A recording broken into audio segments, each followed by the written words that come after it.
Terry stood, looking at her for a few seconds, his head slowly turning in negation as he tried to make his lips work. "We have to go, Terry. If we hurry, we can get him before they take him too deep." "Too deep?" Terry asked, his voice dreamy.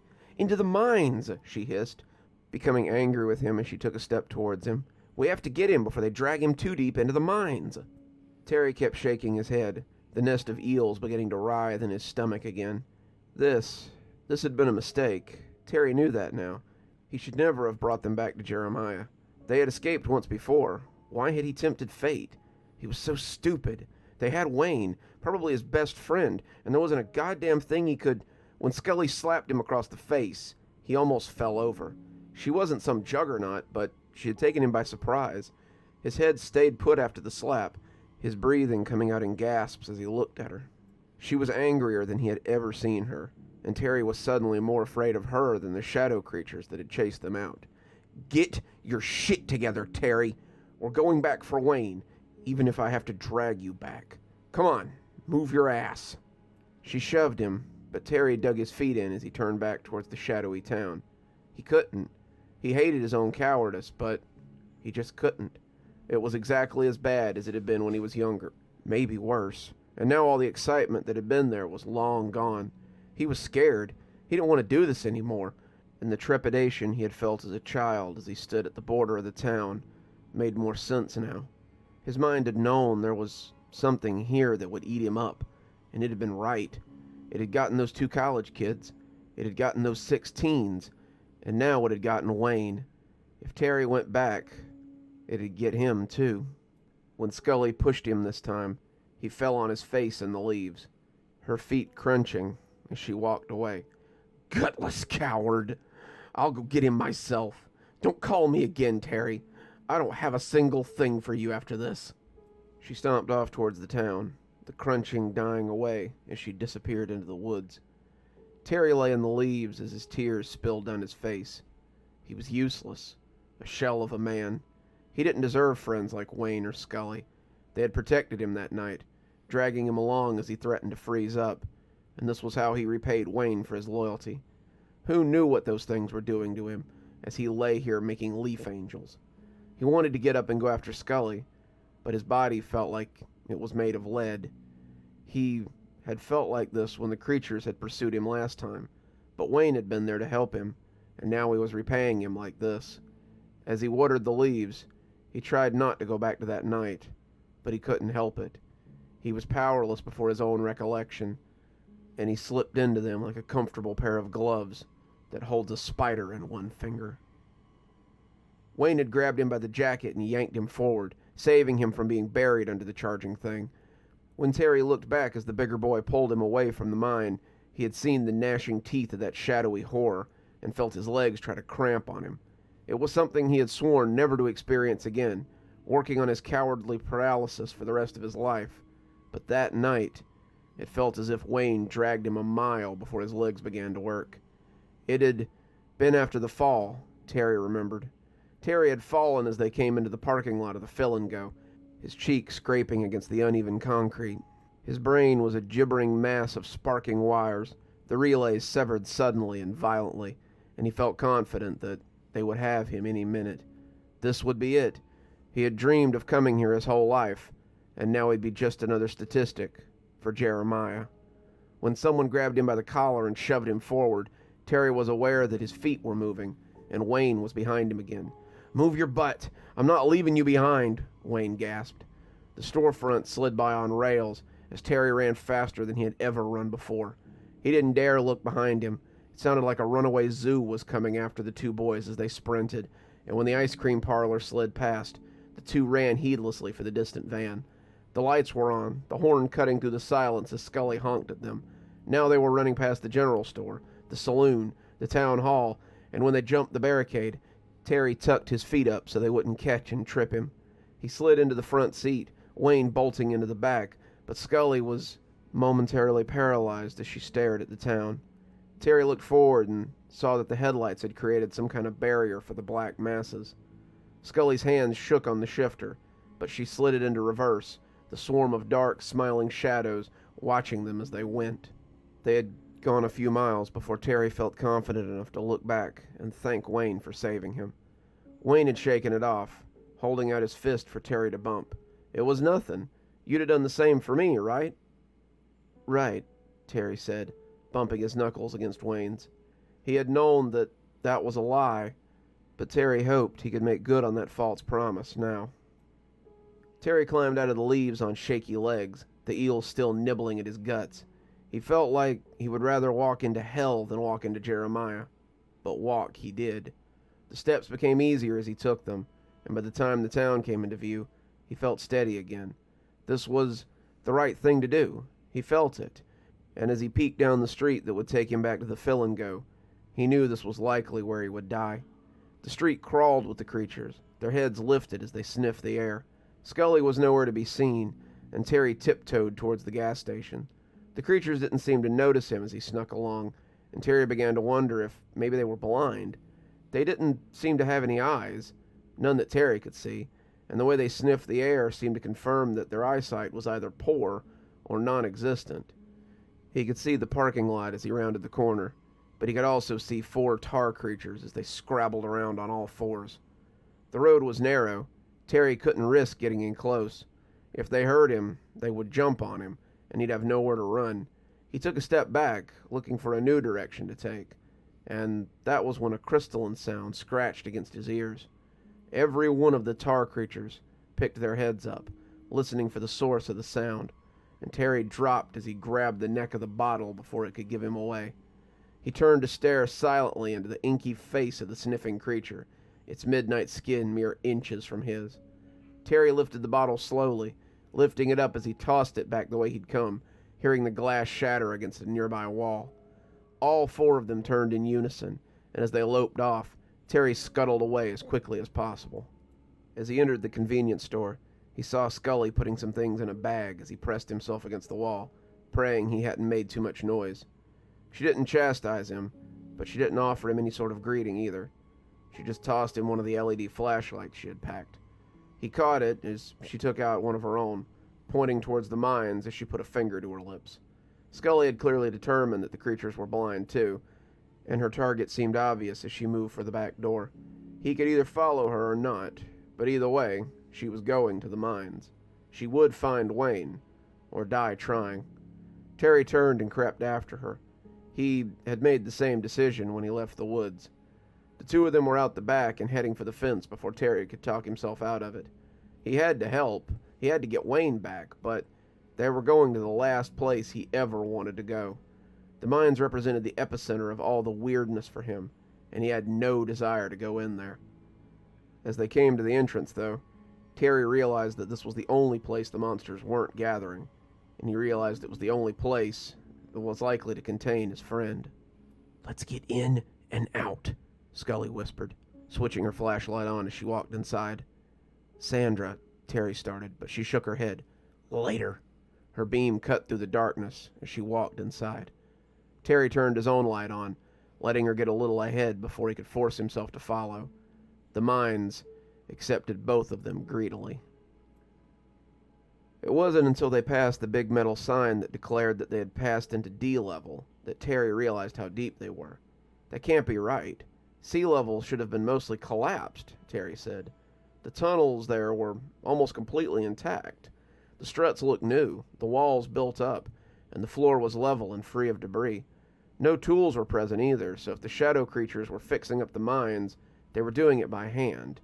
Terry couldn't put it past them, but it was still kind of odd to think about. "Where are they?" Scully whispered, more to herself than anyone else. She moved her light around as if expecting to find one of the eyeless horrors at any moment. Terry was less sure they would encounter any of them down here, but he kept swinging his light, too, for reassurance. The idea of finding one of those things, or having it leap out and grab him from the darkness, made his skin crawl.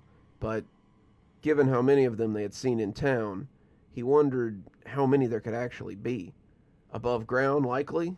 If they live in the mines, then night may be their only time to walk around on the surface.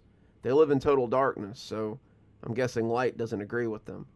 Scully hummed, but it sounded forced. Terry marveled at the work they had done down here and wondered how much had been the miners and how much had been the creatures. This would have taken decades after the collapse, and the deeper they went, the more he expected to find a dead end. Even if it wasn't a dead end, it would be a passage too small to squeeze through, a passage they'd have to shimmy to get around. The creatures wouldn't make it easy for their prey to escape. But then Terry wondered how often the prey escaped at all. When he stumbled into Scully's extended hand, he jumped a little before seeing her squinting into his flashlight beam. She pressed a finger to her lips as she cocked her head, listening. Someone was coughing up ahead, and it sounded wet. The two put on a burst of speed, emboldened by the silence, as they descended to E level. They found Wayne leaning against a wall, coughing like someone in the final stages of pneumonia. Scully ran to him, trying to get him to his feet, but Terry had been distracted by something littering the floor. His foot had crunched against something white, and he looked down to find bones in various states of decomposition. While Scully tried to get Wayne on his feet, Terry looked around at the Golgotha they had found themselves inside. The floor was white with bones, some powdered and others whole, but as Terry bent down to inspect some of them, he noticed something twinkling beneath the surface. Beneath the bones lay a sparkling gem, the green and red at odds with each other. Terry felt his breath catch in his throat as he realized what he was seeing. He turned and shone the light around the cavern, and the dazzling nearly blinded him. The cavern was full of those gems, floor to ceiling, and the light made a starburst behind his eyes as the beam hit them. Was this Jeremiah's folly? Was this the source of the gems? As Terry swung the light around, Scully yelling at him to help, his light settled on something that wouldn't reflect, something that seemed the antithesis of the sparkling chamber. The pillars seemed to reach to the ceiling, the surface undulating like tar. Scully hadn't noticed it yet, but Terry couldn't look away once he'd seen it. It breathed as it fluctuated before him, seeming to roll upward before rolling down from the base anew. It was too big to be real, too big to be alive, but it was. Terry didn't know how he knew it, but he knew it. It breathed like Wayne, thick and syrupy. Scully had got him shakily to his feet, coming up to shout at Terry to help her get him out. She turned to see what he was looking at, and she had a front row seat for the wide smile that spread across the mouth of that hateful column. Terry's scream rocketed through the cave, and when he bumped into Scully and Wayne, he remembered to grab hold of his friends so he could help Scully get him out. They hobbled up the tunnel, Wayne gasping and coughing between them. Terry hoped they hadn't done anything too bad to him. The bones in that place had made it pretty clear what had happened to the girl and her friends. Why had they mutilated the boys, though? Was that part of it? Did they only keep the girls? He pulled them up short as a rumbling spread down the tunnel, pressing Wayne against the wall as something thundered towards them. "What are you—" But as she felt the ground shake, the three of them pressed as close to the wall as they could as they killed their flashlights. In the darkness, the shadowy mass came storming in, the tunnel shaking ominously as they descended towards their god thing. There were so many of them. Even though he couldn't see them, Terry could feel their numbers, feel the ground shaking beneath them. There were hundreds, if not thousands, and as the last of them filtered through, Terry felt confident in moving Wayne again. He had put a hand over his mouth as the horde passed by, not wanting to give their position away, and as Wayne coughed against his skin, he'd felt something wet patter against his palm. He shook it off as he turned on their flashlight and proceeded upwards again. Wayne's cough was getting even worse. The closer they got to the surface, the worse it seemed to get, and Terry wished he'd thought to bring some water with him. They should probably have brought a first aid kit, too. What if Wayne had been injured? He thought about stopping to see what they could do for him, but Scully shook her head when he said as much. "Do you really want to still be here when those things come back?" Terry shook his head, but hoped they'd be out of the cave soon. He breathed a little easier when he saw they were nearing A level. He could see a small light beginning to build in the distance, and thought they might be coming to the surface again. It was brighter than just the streetlights, though. Terry didn't know how long they'd been down there, but he thought it might be the first light of dawn peeking into the black depths of the mine. As they came to the mouth of Jeremiah's Folly, Wayne became dead weight in their arms. He went down suddenly, his coughing becoming frantic as he clutched his throat. He was hacking something up, something dark and viscous. As Terry pounded on his back, Scully tried to see what exactly was coming up and shook the tar off her hands as it pattered against her skin. "What the hell is this?" she asked, but Terry could only shake his head. Wayne gasped as he tried to breathe, but the tar was coming out faster than he could pull in air. He slammed against the floor of the mine with a thump, and as he gasped out his final breath, Terry felt his hands sink into his old friend's skin like a rotten pumpkin. His clothes bowed in, his flesh becoming liquid, as Wayne sank into himself. He left little else behind but bones and clothes as he sank into goopy tar, and Scully cried out as she tried to find some way to stop him from liquefying. Terry could only watch in horror as the goop his friend became slithered bonelessly back the way they had come. Wayne's clothes and bones, the only evidence that he had existed at all. The two stood framed in the first light of dawn, Scully shaking as she sobbed, and Terry unable to believe what had just happened. When he tried to help her to her feet, she pushed him off the first time, folding in on herself as she cried pitifully. The second time, she let him help her stand, and the two walked out of the mines like mourners at a wake. The ride back was silent. Scully had left all her stuff at the Fill and Go, not having the strength to haul any of it back. Without Wayne, they would have been hard-pressed to get it all home anyway, and Terry felt numb as they walked through the woods. It was Sunday.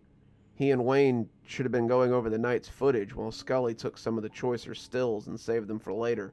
They should have been shooting more promos. They should have been spending time together as they relived their friendship they'd had in college. Instead, they had wrapped Wayne's bones in his flannel shirt and were taking him out of this cave and back to civilization. It didn't feel right to leave him down there, not so he could join the others in that dark place. He didn't know what to do with his remains, but Terry thought he might bury them somewhere nice, somewhere far away from Jeremiah. "You can drop me off here." They were coming up on one of the interstate bus terminals, and Terry insisted that he could take her home. I need to think about some things. A nice long bus ride would do me some good." He pulled over in front of the bus stop, turning his lights on as Scully slid out of the front seat. "What will you do?" she asked. "We left all the footage behind, and you don't have anything for your story." "Probably for the best," Terry said, gripping the wheel as he stared towards home. "There's only one story here, and it's one I should have known from the start." "What's that?" Scully asked, looking mistrustfully at him, sensing he was getting ready to flip this tragedy into something to his advantage. Terry wasn't sure he still had the stomach for anything like this, but he had to put one last story out before he took a long, hard look at his next step, that no one should ever go to Jeremiah, Georgia. He drove away, watching her look after him as he drove towards whatever lay before him.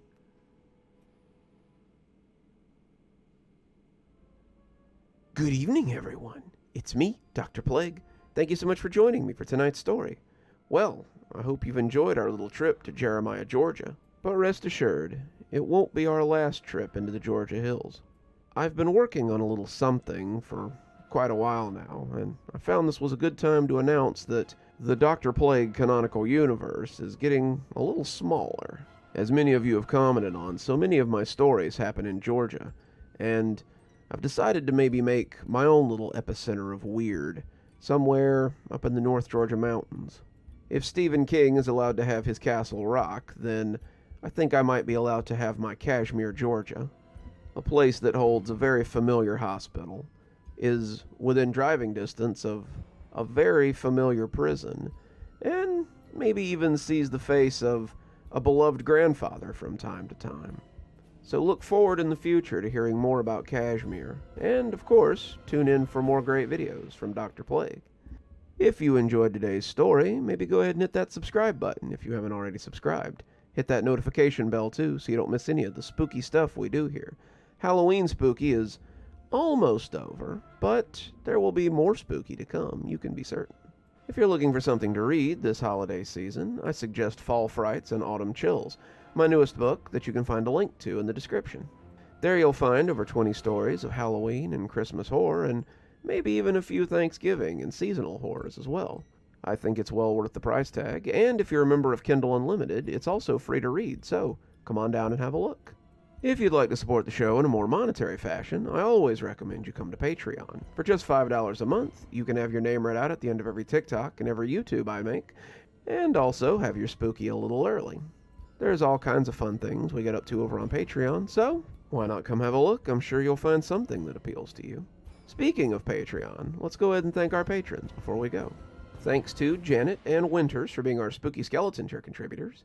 Thanks to Zeronin, Emily Coltsfoot, Martha, Marianne Schuler, Jennifer Damron, and Tyler Parker for being our Ghostly Reader tier contributors.